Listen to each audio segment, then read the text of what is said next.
The sun had only just begun to burn the night mist off the valley when Clara McAllister stepped outside her small, creaking farmhouse, her bare feet brushing the dry grass, and her eyes heavy from another night without sleep. She was a widow now with no one but her 2 children, Samuel, just 6, curious and brave, and little Rose, 4 years old, and clutching her worn teddy, wherever she went to fill the silence that her husband's death had left behind. Their land was failing, the crops were thin, and the debt collectors had already taken the horses, the plow, and nearly all the tools. Yet Clara rose every morning, with quiet determination because her children needed strength more than sorrow. That morning, as the sky flushed gold and the world felt as still as a held breath, she heard something unexpected groaning. Not the groan of wind bending fence posts or the old barn settling, but a human sound, faint and broken. She scanned the field, squinting into the light. And that's when she saw him, a man collapsed not far from the fence line, his clothes dusty and torn, dark stains soaking into the earth beneath him. Without hesitation, she ran to him, kneeling in the brittle grass, Samuel and Rose trailing behind in their nightclothes, confused and wide-eyed. The stranger was unconscious, his face shadowed by a dusty hat, his shirt shredded and blood sticking to his skin. His breathing came in ragged pulls, as though each one might be his last. Clara didn't have a doctor, nor medicine worth mentioning, but she had resolve and 2 hands that had learned to mend, stitch and bind whatever life damaged.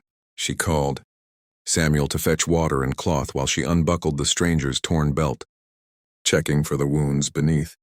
His side was slashed, likely by a knife, and an ugly bruise darkened his ribs. Rose just clutched her teddy and whispered, "Mama, is he dying?" Clara didn't answer, not yet. She dragged the man with as much care as urgency allowed, inch by inch, until she could get him onto a makeshift pallet in the shade of the porch. Hours passed in a blur of cleaning wounds, binding cloth, boiling water, and forcing sips past his cracked lips. Only when the worst of the bleeding slowed did she notice the quality of his clothing beneath. The dirt, the fine leather, the custom stitching, the gold initials on the inside of his coat. This was no drifter. Clara wondered who he was, who had tried to kill him, and whether danger would follow. But when Samuel asked if they could help him live, she simply nodded and said, "We do what's right, no matter who he is."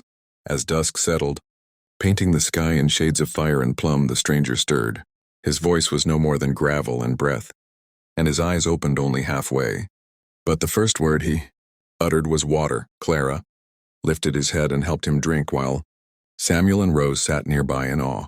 The man tried to rise, grimaced, and fell back with a sharp breath.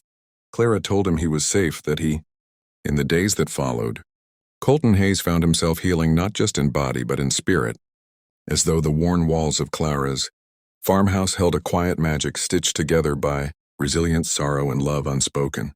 He rose a little more each day, leaning on the porch rail as Samuel showed him the chicken coop with pride, even though only 2 hens remained.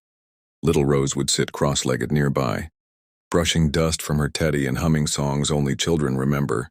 Clara often worked from dawn until nightfall, mending clothes, tending the small garden sprouting stubborn shoots of hope, and boiling what little they had into meals that somehow felt warm, enough to fill more than bellies. Colton watched her with a growing ache, an ache unfamiliar, not of injury but of realization.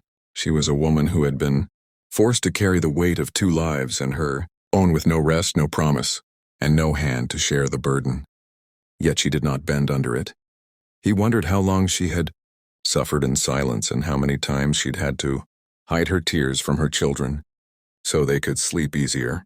One afternoon, a storm gathered without warning, and rain fell hard on the patched roof. Colton helped Clara move sacks of grain away from the barn's leaking corner, ignoring the pull in his ribs. She told him he needed rest, but he only replied that she'd done enough alone. As thunder rolled, Samuel asked if the roof would fall in, and Colton knelt beside him, promising it wouldn't while the rain drummed like impatient fingers above. That night, Clara lit a single lantern and stitched a tear in Colton's coat, the initials inside catching the soft glow. She asked him who he truly was, because no ordinary ranch hand wore such fine leather or had calluses and scars that spoke of war with both people and fate. Colton told her then, in a voice low and steady, that he had been raised on the Hayes estate, a stretch of ranch land so large it touched 3 counties. He spoke of his father's death and the greed of men who wanted the range for themselves. Clara listened with guarded eyes, unsure whether to believe or to fear the truth. But when he said her kindness had saved more than his life, she looked away, whispering that they had done only what decency required and nothing more. The next morning the storm had passed, leaving the earth smelling of damp soil and broken clouds. Colton, though still bruised, saddled an old mule the debt collectors hadn't bothered to take and said he needed to ride into town.